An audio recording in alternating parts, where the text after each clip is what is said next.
Welcome back to How to Be a Better DM, the official podcast of Monsters.rent. I'm Justin Lewis. And I'm Tanner Weyland. And we are here to help you tell better stories for yourself and your players as you dungeon master sessions of D&D, Dungeons & Dragons.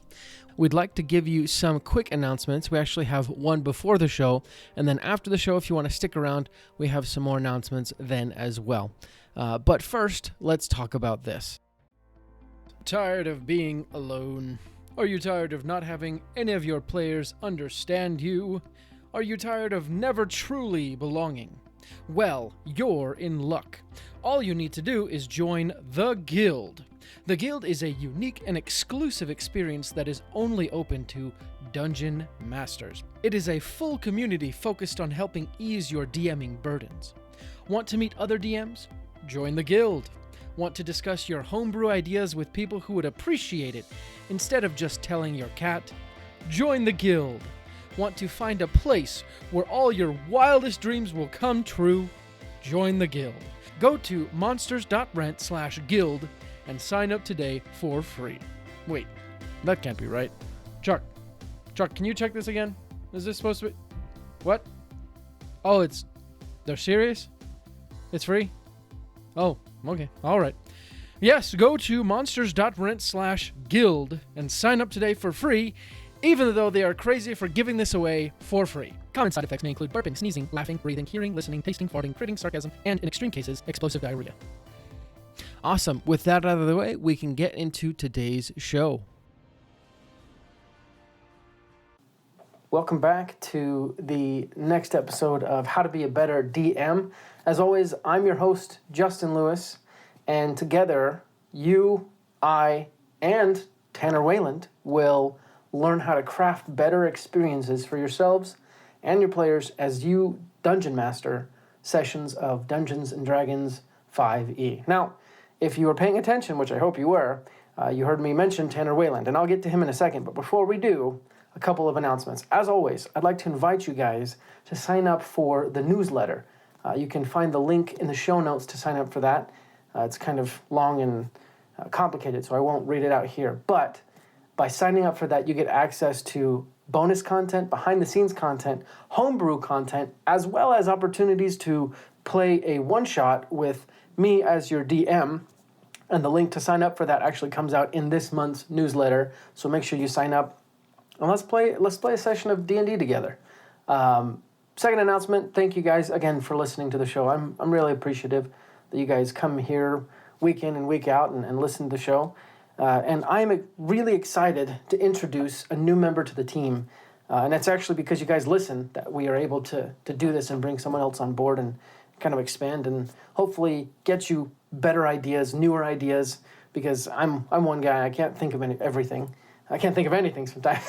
But yeah, let me introduce Tanner Weyland. Me and Tanner have been friends for a while. We actually worked together at Papa Murphy's. And yeah. Yeah, those were the golden days, right? Back before we were men. Yes. We were Papa's men, really. I don't know if I'm a man yet, but back then it was really fun. Papa Murphy, by the way, this is total side note. And one thing you guys should know, today's show will probably come out at least once a month. But it's going to be a lot more laid back, a lot more shooting the breeze. But Papa Murphy's is a great place to work. Let me tell you that. And it's a great place to start talking about Dungeons & Dragons, really. Yeah. Because obviously, when you're building your campaign, you have to think about it like a pizza. You do. Like most things in life.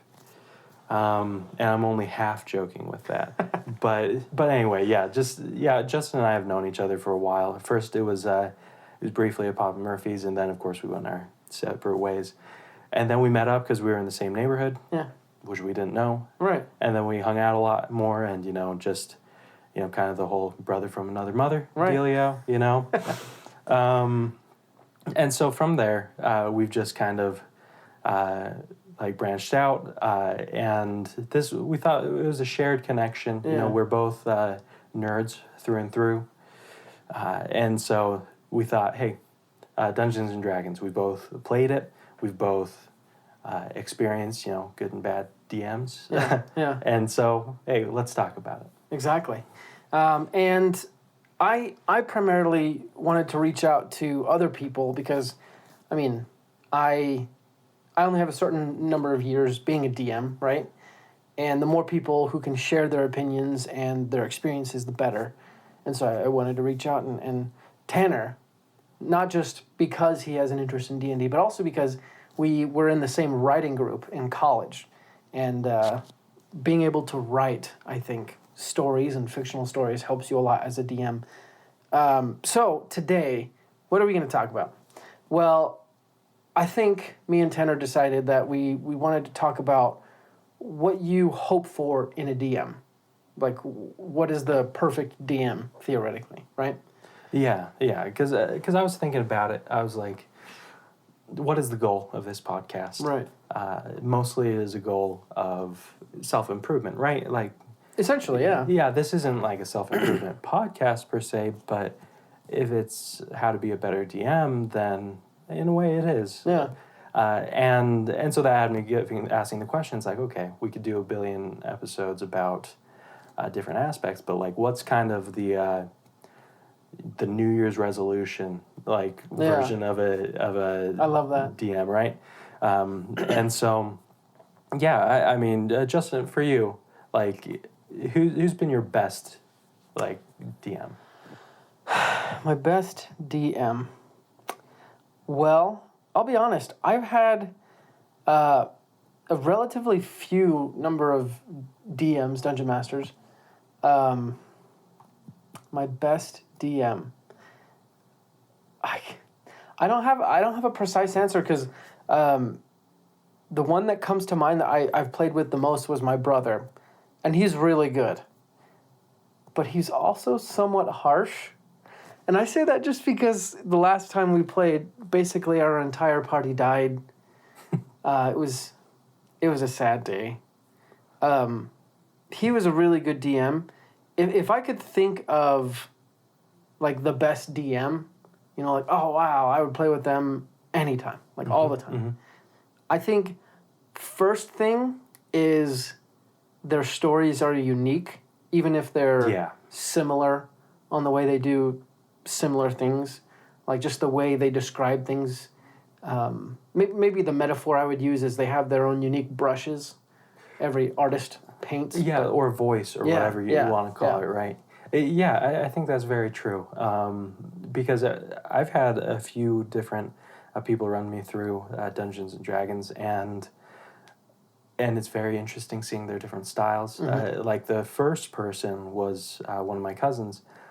In all honesty, he was doing it because he was hoping that we would get into it. Yes. And then he could just be a player and one of us could do it, you know? Classic. And you almost felt that in the way that he was very economical. Oh, like, okay. And it wasn't bad. Like, right. It was enough that we got into it. But, like, he didn't do a lot of the flavor text. It was mostly, like, when he did his characters, it was kind of like, he did, like, half goofy stuff. Right. But, like, pretty straightforward, right?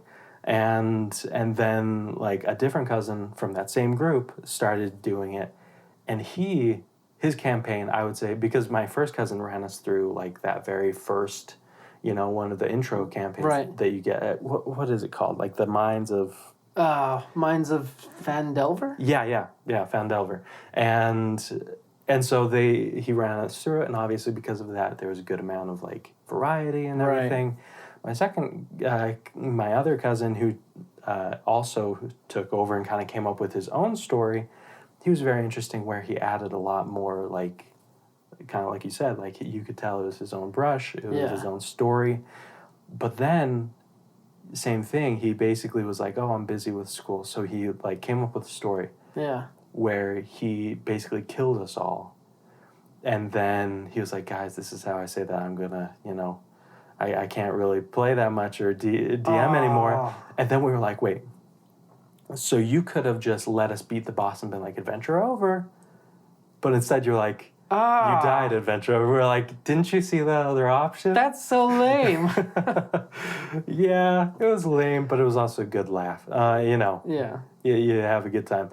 But so in my mind, like, that's one aspect. Like, they need to have a very specific vision. They need to be passionate about it. Kind of like what you were saying. Yeah. Right? They need to have their own voice about how like the world, so it draws you in, right? Right. Like that just makes like playing your role playing better. It makes, you know, the fighting better. Yeah. Yeah. You know, for me, the next best thing would be my perfect DM would have the right balance, like the perfect balance of letting me pursue things that I introduce, but also like not letting me, like not making it all just mine, Right. you know, or just ours, right? They need to Right. add stuff that we are interested in, but then like if we introduce something kind of separate from what they were thinking, Yeah. they need to be able to expand on that, right? Yes. Yes. See, that's an interesting point.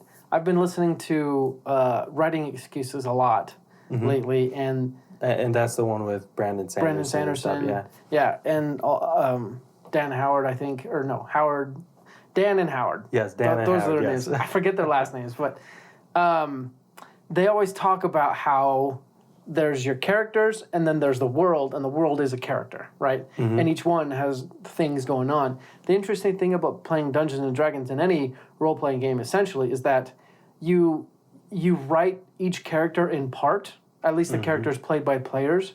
You only write parts of those characters, and then you kind of write in a reactionary way, but then you still have to write what's going on in the world and the character of the world. So it's a very interesting thing you say, because in one sense, you do have to write the plot lines that involve each individual character's backstories, but then you also have to write the plot line of the world at large and how they kind of move at their own paces, which it does take a lot of balance. And I think the only way to really get that is through practice, really. Yeah, and if we were to make like resolutions, you know, like New Year's resolutions, Right. we're just a little behind the curtain. We're doing this early January, but for me, it would be like one of my goals would, as a DM, would be to know how to adjust the mood, or like to change up the content Yes. of the adventure. For example, I was running the story. What is it? Raven's Loft. Okay. Right. Yeah. You know, it's like the vampire. Yeah. One.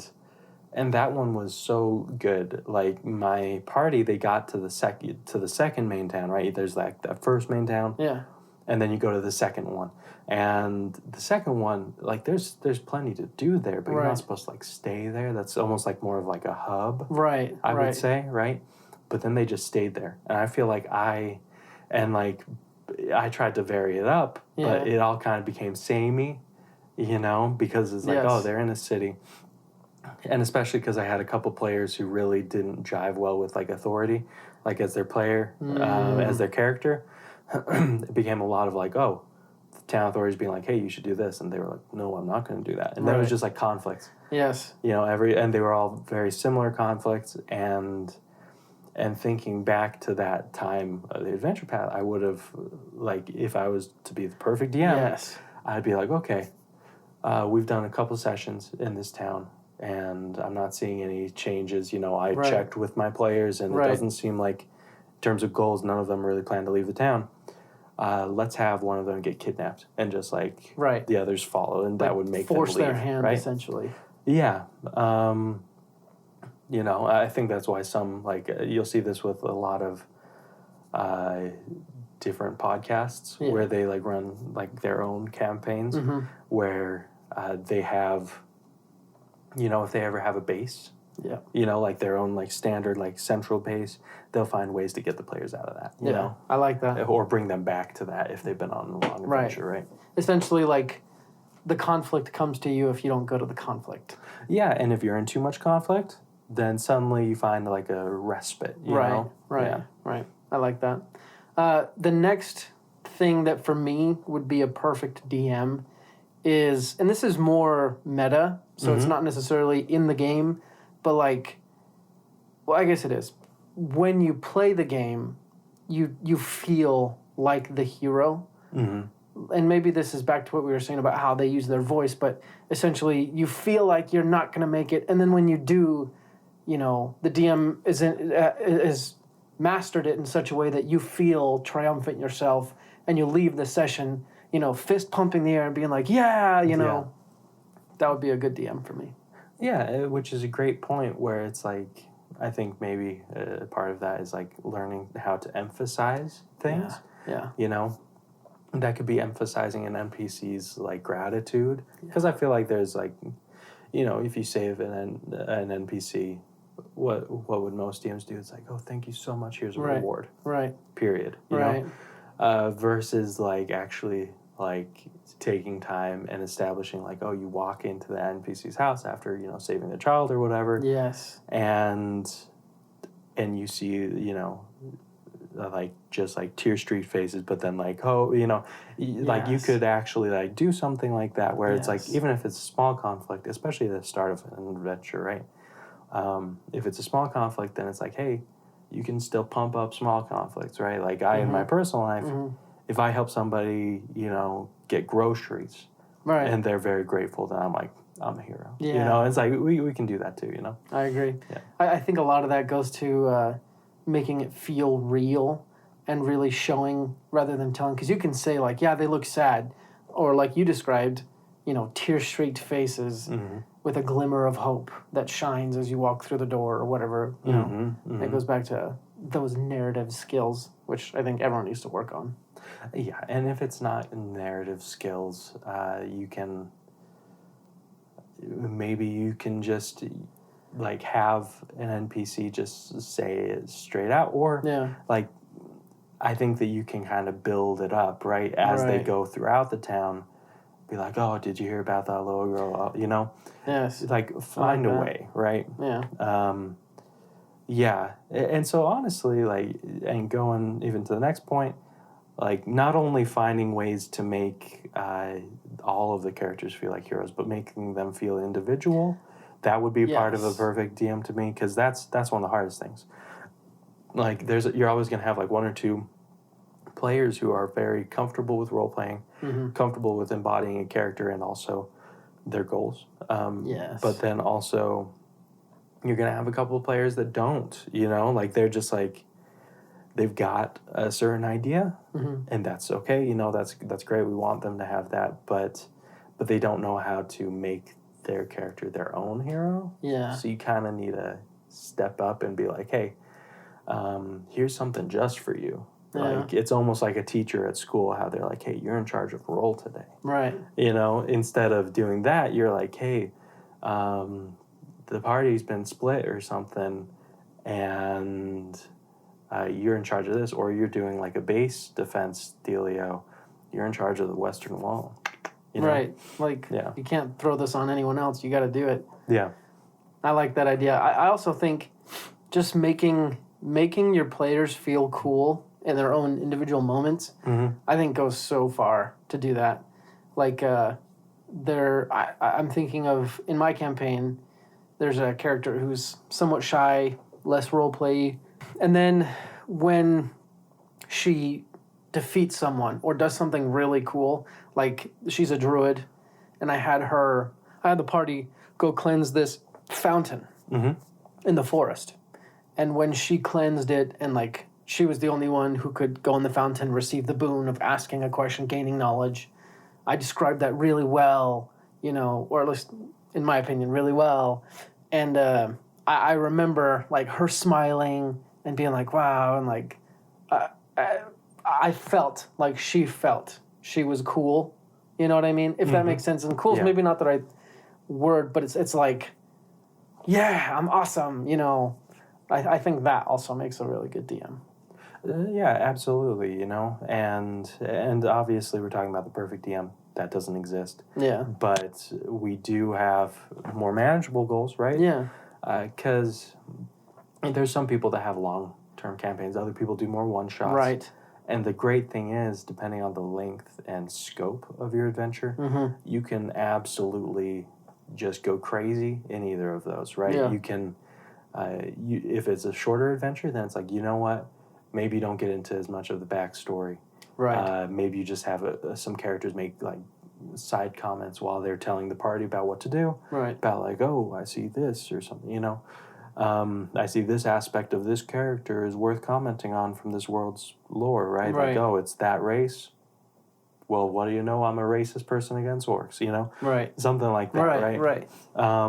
Just where they feel like, hey, them as a character is understood.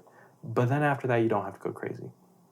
But if you're actually doing a longer campaign, then it's like you can actually take that time to develop Yes. everything, right? But don't wait too long. Like that's something that like really amazing DMs will do is they'll be able to establish that each character is separate, like early on. Yes. And then it's like, yeah, not everybody needs to be in the limelight at the same time. Right. But over the course of the adventure, actually, like there's so recently I was reading a story, and this is applicable. I swear, I promise it's applicable. But so Google recently, like not recently, a few years ago, they did this study where they're like, oh, what makes an effective team? And they were looking at all these factors, and it turns out it wasn't like, oh, they had high GPAs or, oh, they're like these types of people. No. Right. The only thing that really made an effective team was that everybody like talked about the same amount of time, like in their meetings. Yeah, like, I remember that. I've heard that. And like they didn't all talk at the same time, right? But like overall, like when you combine the different amount of time that each person talked, you know, it all equaled the same amount. And so I think as a DM, you know, there's that aspect that really great DMs, like the perfect DM understands, which is, hey, this person's had their time to shine, time to switch, you know? Yeah. I think the last thing I'll say is a good DM is very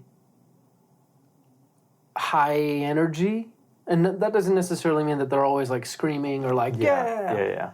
But that they always have the energy to make it exciting or make their energy fuels the mood. And I think that's because everyone in the group, by necessity, is looking to the DM to kind of match their level. Sometimes you might have one that's like way excited, but if the DM's not excited, then they're going to get, the table's going to get bored, you know? And I'm sorry that I'm yawning so much. No, you're fine. It's oh, buddy, it's late. It's 6 o'clock. Ugh. Well, I yawn just a lot, and then when I'm like thinking about it, it's like no.